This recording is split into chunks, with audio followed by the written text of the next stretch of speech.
Some values are better than other values. We have to believe that this is true. If we continue to say, do whatever you want as long as you're not hurting anybody, the culture will continue to decline in the way that it is. And we will end up with demon worship and sacrificing babies. And that is exactly where we are when the Church of Satan, or the Satanist religion, says they are the only and last hope for the abortion industry in Texas. I'm Matt Odegaard. Welcome to Church Public.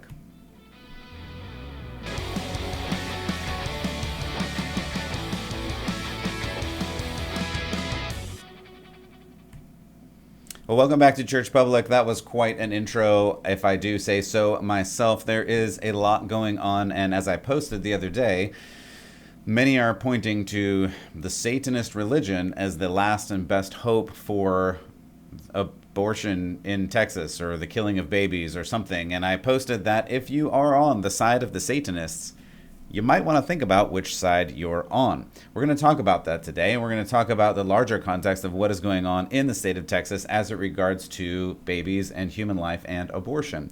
We're going to look at that in just a moment, but before we get there, I just want to remind you again, if you missed any of the previous episodes, if you want to go check them out on churchpublic.com or any of the podcast hosts, I really appreciate it. If you like and subscribe, hit the notifications, all of those great things, it certainly helps you out, helps me out. And of course, if you share these, I just want more people to understand what is right and what is wrong. I want people to follow Jesus and follow God and really find their way to eternal life through Jesus, the only way, the way, the truth, and the life. All of these other crazy ways that people say are the right way, there just cannot be all of these different ways. I saw one person post that they're really anti-God and really can't believe that anyone would be weird enough or lost enough to put their faith in some unseen God. Yet, pink crystals from Etsy will definitely save your life. Ugh, kind of feel like one of those things might be a little different than the other. That's not even the topic of today, but I just thought that was an interesting point.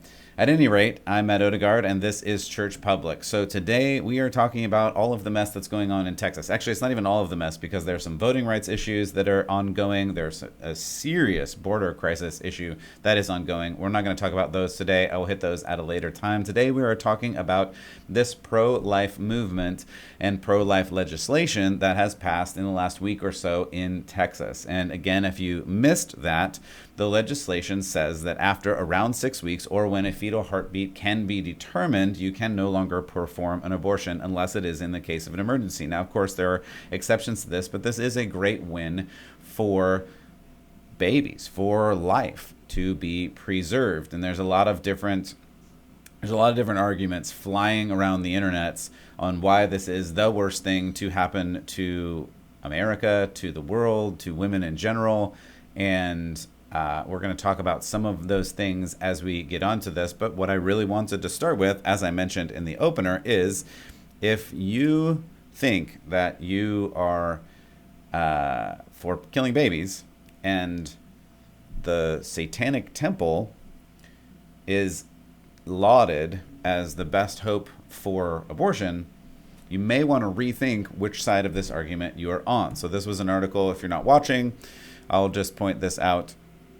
This is on all of the different sites. It was on Politico and HuffPo and a bunch of different places. It was floated all over the place. I'll just read you this headline. This is a particularly good one. It was about the same headline, but this one, of course, I believe they thought they were incredibly clever with it. It says, Satanic Temple floats devilishly clever strategy to dodge Texas abortion law.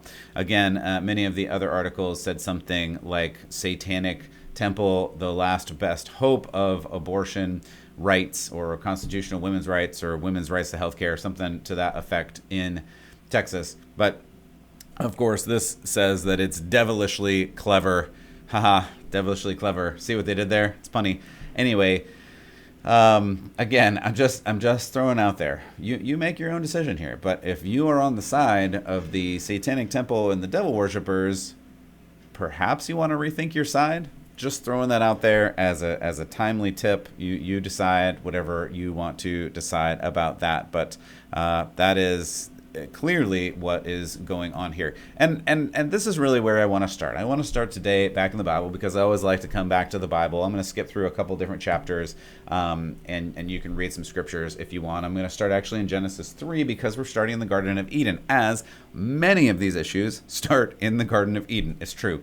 You can go back and listen to a bunch of the other episodes at churchpublic.com and note that often I start in the Garden of Eden, because that's where a lot of our problems start. And it's not because Adam and Eve made the worst sin possible, and it's not because we would have done any better, because the reality is we all have this in us, and we would all have made similar choices given the opportunity. That's just the truth of it, because we are broken inside, as Paul tells us in Romans, and as Jesus tells us in many different locations. The reality is here, though, in Genesis 3, Satan, talking to Eve and Adam, says, if you do this, you will be like God. And that was very attractive to them. And it is very attractive to us. Of course, we want to be like God. And that has been an obsession of the God of self for basically all of human time. And this is the problem. And the end result of that, of course, is killing babies. And I know that leap may not be as clear on the outset, but it is. That the reason that is because when you become like God, you choose who lives and who dies. So this obsession with killing babies is nothing new. This obsession with killing anyone is nothing new. Of course, one of the first things that happens when Adam and Eve left the garden and had their own babies, their own sons, Cain and Abel, one of them killed the other, because when you have no order based on God and based on morality, you have to make your own order, and by and large that happens in murder, because you have to regulate who is worthy to live and who is unworthy to live. And that, of course, then extends all the way down into the womb. And it extends especially when rulers and evil rulers are in charge, and the rulers want to choose who is going to be like God and who is not going to be like God. And of course, throughout the history of civilization, many rulers thought they were actually God or something like that. The pharaohs all believed they were in some way kind of God. And you get to this story again in the Bible where a pharaoh ordered the killing of all of the Jewish babies, and especially all the Jewish boys, to kill the followers of God, so that the followers of God would not rise up and overthrow him, the pharaoh, who thought he was a god. You see how this works? We continue on in time. Herod, the ruler during the time of Jesus, knew that a baby boy was supposed to be born according to the prophecies, and knew that this baby boy was supposed to be God himself, or at least a king or something like that. So Herod ordered the killing of all of the Jewish baby boys to kill God himself, and by proxy to kill baby Jesus. And of course, Jesus made it through that, and that's part of the story that you can read in any of the Gospels. But this was not unique even to these cultures. The Ammonite god we read about in much of the Old Testament, in Leviticus 18 and 20, and 1 Kings 11, and Jeremiah 32, and Isaiah 30. It was this Ammonite god, Moloch, was followed by the Canaanites and some of the others in the area. And this particular god did encourage baby sacrifice, human sacrifice, all of those great things. It's not unique to that even there. Ancient Native Americans, like the Aztecs, the namesake of the school that I happened to attend, practiced human sacrifice, and often baby sacrifice in many of the tribes. Sometimes up to 80,000 humans at a time, in order to provide enough blood, apparently, to appease the gods and then get fruitful crops and blah, blah, blah, all the other things. The Greeks and the Romans, they also did not want certain babies, and so the babies that had deformities, defects, or if they just didn't want it, they would expose the baby. It was called exposure. They would just leave the baby outside, and they let unwanted children outside and left them to die. This also took place for decades and hundreds of years, actually. And, interesting side point, the ancient Christians often rescued these unwanted babies and saved their lives. Christians, for the whole of Christianity and Judaism even before that, were responsible for much of the saving of the unwanted lives that other people groups, other religions discarded. And I think that is a great point to consider, especially as we're moving into this section where we talk about the current situation. Again, there is this new law in Texas where approximately after 6 weeks or so, abortion is banned. And it goes at it in a different and new way where a regular citizen can then sue the provider or anyone that knowingly helps someone perform an abortion. And I want to pause and say, too, because I have this on my heart right now, that if you have had an abortion, if you have been hurt by an abortion or know someone, this is a very sensitive issue, and it is a very heartfelt issue. And I want to be one to say that you are not lost by this. You are not shamed by this. This is the 1-2 punch of the devil. Again, from the beginning, from the garden that we look at. He says, you should be like God. You should do this. You're in charge. And then when you commit the sin, he says, you are terrible and you will never be good enough. He gets you from both sides. This has been, again, the devil is not creative. He's just older than you, and he will keep doing the same things over and over again, like in convincing you to sin, and then after you sin, telling you you're unworthy and you'll never be worthy. That is his 1-2 punch. He will do it all of the time. This particular issue is not different. So I completely can feel the empathy for someone who has been through this. But my goal from this moment is to say, let's stop this from happening, because it's not good. It's not good for the mothers because of what the devil does to you and the trick the devil pulls on you. And it's, of course, not good for babies. A lot of this is couched in this idea of human rights or women's choice or all these things. But at least half, I mean, if we're just looking statistically, half of the population is women. So that means we're killing at least half of the women. And then you go on to kill the rest of the babies. I mean, like, if you don't have life, you have no rights. This argument just falls apart in seconds if you take that kind of argument. And I'm not even going to argue in that sense, because that's really not my point today. I'm going at it with the assumption that you understand that killing people for no reason, especially killing those that cannot defend themselves and are innocent, is just wrong. I hope you understand that, and I have in other episodes, you can go back and listen to some of those, explained why the idea and the euphemisms that go along with abortion are just backwards and wrong. But what I do want to look at today, there is a guy named Peter Kreeft, I apologize, I don't know how to pronounce it, who has written a lot about this and done very well writing about this, and has summed it up in a way that I don't think many of us really look at. And because part of what I do here is connect Bible and theology with current culture, I think this is an important point, especially since we started off with the Satanist Temple and the Church of Satan promoting this whole thing.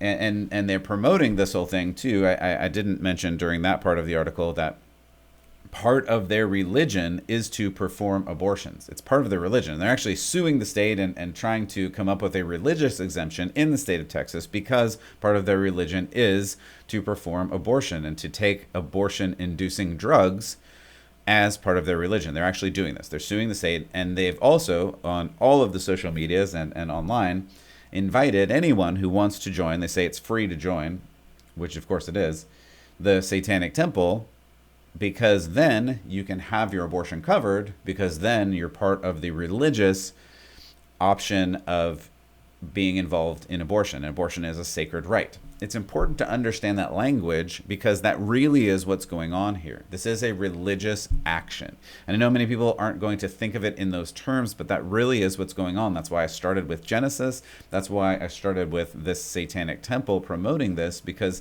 when someone tells you their actual motivation, and when the curtain is revealed and you actually see this for what it is, you should really listen to what people say. That's why I'm going to come back to this author, Peter Kreeft, in a minute, because this is really about following a religion. And I've called it many things over the years, whether it's a leftist religion or a humanist secular religion. You can call it a bunch of different things. I don't really care what you call it, but it is a religion. We'll just call it a leftist secularist religion for now, where people follow this religion. And just as the Christian church has different sacraments like baptism and communion, even child dedication, towards family and towards God, to raise them up in the way of Jesus, this religion also has rites and rituals. And the ritual of abortion, the act of abortion, is a ritual for this humanist, secularist, leftist religion. It really, really is. And we see it now in full display. So this author says, Croft says, abortion is the Antichrist's demonic parody of the Eucharist. The Eucharist is just the act of communion in the church. I'll continue on this quote. That is why it uses the same holy words. This is my body, just as Jesus said, with the blasphemously opposite meaning, end quote. So again, to compare these things, which is absolutely what is happening here, communion, as we read from Jesus when he brought his disciples up to the upper room and said, this is my body given for you. And when he broke the bread and he compared himself to that bread offering poured out, that he would be the place, the replacement of you and your sins by giving his very body. In the same way, but backwards, this satanic temple, and really abortion in general, has the woman saying, my body, my choice. This is my body. I'm going to do with it what I want. And these choices could not be more opposite. Jesus chose to give his body to die for your sins. The one seeking the abortion chooses to cause a child to die for their sins. That's really the plainest that I can put this. And that's the reality of what is going on here. And the devil has convinced everybody that this is a right, or it's in the Constitution, which, by the way, it's not. This whole Roe v. Wade conversation that you may have heard about, that even Joe Biden will point to in just a minute, as I'll quote him, it doesn't exist. There is no right to abortion in the Constitution. In fact, the right to abortion, decided by the Roe v. Wade decision, was based on a right to privacy, which also really isn't in the Constitution. You can go read the Constitution if you want and find the right to privacy in the Constitution. It's not there. There is something that is in the Constitution, the right to life. Again, we're talking about, like, do you have the right to kill someone for no reason, or do you have the right to live because that is the first and prime ultimate right? Like, if you don't have life, then you don't have any other rights. At any rate, we'll talk more about Roe v. Wade at another time, because it is going to come back up with this decision and even a bigger decision with a Mississippi case that's coming up later. We'll get to that at a later date when we know more about what's going on there. At any rate, this has been a cult of death. This has been I don't know how to put it in a different way, a satanic ritual that has been going on, because this new law, it went into effect at 12:01 a.m. And here's a story about a single doctor. I'm not going to say name because I don't care. And it's so terrible that they don't deserve to be recognized for this, other than the fact that we have to point out that this single doctor worked apparently tirelessly for 17 hours to perform 67 abortions to beat the clock on the 12:01 a.m. deadline. And that was a celebrated fact on many social media and news sites. The fact that this doctor was able to perform so many murders of little babies, 67 in 17 hours, and beat some kind of world record, and that was touted as an amazing fact. This is the degradation of our society. This is the problem with saying do whatever you want to do as long as you're not hurting me, but our culture suffers for that. We have to stand for values that make a difference. I'm going to talk more about that in a minute. I want to tell you about another trending thing that was going around after this decision, and for a couple days, in fact, this idea of the American Taliban. As you know, a lot of things are going on in Afghanistan. The Taliban, again, there's a lot going on. I'm not going to talk about that today, but this hashtag was trending for a long time, the American Taliban. And the idea is this.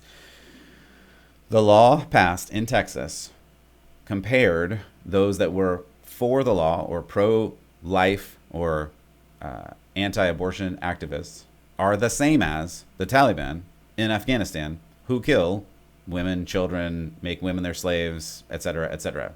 These two were held up by many, many people on social media. I'm not even going to clip. I had a bunch of clips. I'm not even going to show you the clips. It doesn't matter. Many, many people, you can go look at them if you want to go on social media and burn your eyes out.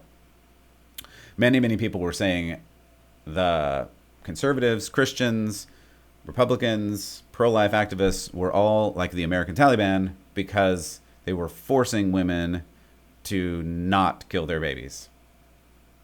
I have to pause and let that sink in. And that is equal to the Taliban, who actually go and kill babies and women, or worse, make them their slaves, or worse. Those are the same things, according to many on the left. Again, this is a cult, and this is what happens when you let culture go on its own. All right, and then you have on MSNBC with Joy Reid and guest Ellie Mistal, who said the federal government needs to do an executive order to send the cavalry into Texas to deputize doctors and go in to help women do all their choices. I had a clip. I'm not going to actually play the clip for you. It's too weird. It's just too weird. So this person, and Joy Reid is on there just nodding. Yeah. This person is saying that this is great. And what we're going to do is deputize all of these doctors to go in to Texas with federal executive authority and kill a bunch of babies, I guess. I guess that's the end thing. I mean, again, this is on mainstream TV. People are saying we should deputize all of these doctors, send them into Texas, find all the women who are pregnant, and kill all of their babies. That is, again, all these weird euphemisms aside about women's health and reproductive rights and all of these other things. That's what they want to do. This person openly said, and everybody, there was like 4 people on the panel, and they're like, oh yeah, sounds like a great idea. We should do that. What? Like, in what world, apparently this world, we are celebrating people going in and killing all of the babies? And it hurts my heart. Again, I mentioned earlier, like, if you have dealt with this in the past, I definitely have compassion for you on this. But the people that are promoting this kind of thought are not heartful. They are heartless. And this is just demonic. There's no other way to put it. And again, from the beginning, if the Satanists are for your cause, you may want to think about your cause. I just want to hit a couple more things on President Biden, because this is going to the very top. And that's the part of the culture that we have to keep our eyes on. Devout Catholic President Joe Biden, and I do say that unfortunately sarcastically, though that is the descriptor he has said for himself. So it's not that sarcastic, because this is how he has said he views the world. He is a devout Catholic. That's why we have to talk about it, because there are many Christians, Catholics watching this and saying, oh, well, if he is a devout Catholic, then I can hold the same views because I am a devout Catholic or Christian, etc. But now Joe Biden is super, very, totally pro-abortion. Joe Biden, for context, has been in public office longer than I have been alive. And I know that may not be saying much to you, but we're going on 50 years at this point. I believe it was 1973 when he was first elected to the Senate. And for the majority of that time, he has followed Catholic and biblical doctrine of pro-life. In other words, saving babies from death. Even as late as 2015, he was squishy, but still pro-life. I want to show you a clip of Joe Biden from 2012, which shows how he talks about this issue, because this helps us understand a little bit of really, again, about 40 years, 30 some years of his, 39 years of his career as a politician up until very recently when he switched. So let's look at this. Defines who I am. And I've been a practicing Catholic my whole life. And it has particularly informed my social doctrine. Catholic social doctrine talks about taking care of those who can't take care of themselves, people who need help. With regard to abortion, I accept my church's position on abortion as what we call de fide doctrine. Life begins at conception. That's the church's judgment. I accept it in my personal.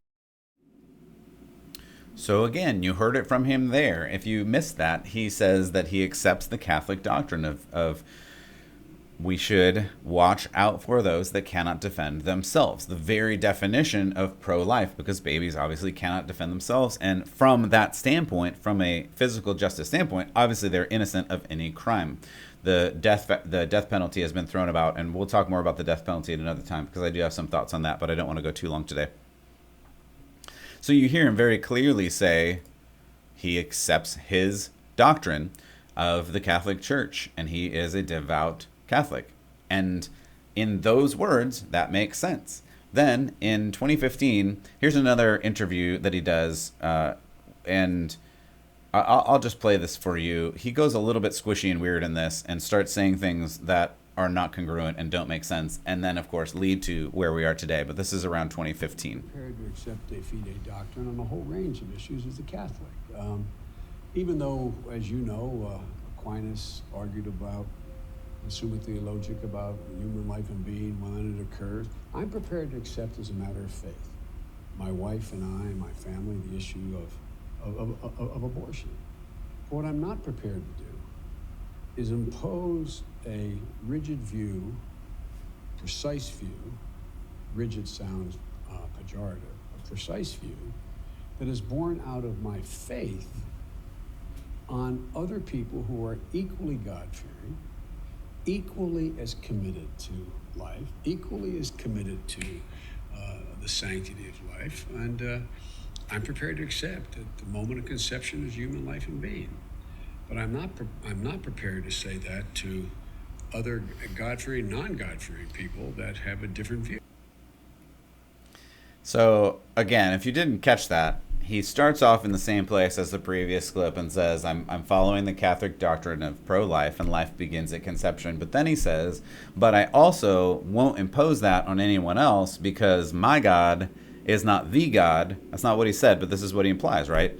My God is not the God, and he's not your God, and therefore you have to follow your God. And if we're talking the God of, as we mentioned in Leviticus and Kings and Jeremiah, if your God is Moloch and wants you to kill babies, you have at it. No big deal. There's no impact on me or society or whatever, because what could that harm? Killing millions of babies.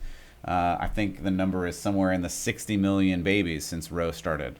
That has no impact on society, right? Losing 60 million babies. Or does it? I mean, again, I started off with the thought that values matter, and there are certain values that are better than other values. I've had people argue with me over the past few weeks saying that we have no right to impose our values on other cultures that hold different values. I disagree with that. I think certain values are better than other values. Again, I point to Afghanistan. I think the values of the Taliban are not good values. I think not letting women have any freedoms. I think stealing women from their husbands. I think killing families and killing Christians and killing anyone who disagrees with you is not a good value. And we can sort those values again. Coming back to abortion, I think the value of letting someone kill a baby because they feel like they can is not a good value. This is not about choice. It's about life. And it is about life and death. And it does come down to religion. There are certain religions that are right, and there are certain religions that are wrong. And I'm going to continue to argue that the God of the Bible, the God of Abraham, Isaac, Jacob, David, and Jesus is the right God, and all others are just not. And I'm going to stand on that regardless of what happens to me. You can hate me for it. I don't really care, because God is bigger than that. And these poor babies who are getting murdered deserve to live. And this is a problem. And now Biden has completely flipped. And this is the point that we have to look at for culture, in that if the leader of our country is saying things like, in response to the Texas law, quote, it's an unprecedented assault on a women's constitutional right under Roe v. Wade, which has been the law of the land for almost 50 years. When he says things like that, it says something to the rest of our society, the hundreds of millions of people in America and even those beyond America.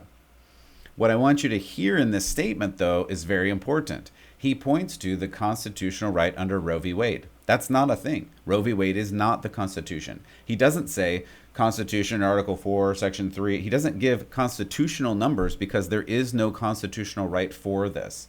He points to Roe v. Wade and points to a precedent in the court and this law of the land, supposedly. But again, as we've talked about on other episodes about the authority of God, the government is supposed to enshrine and protect the rights given by God.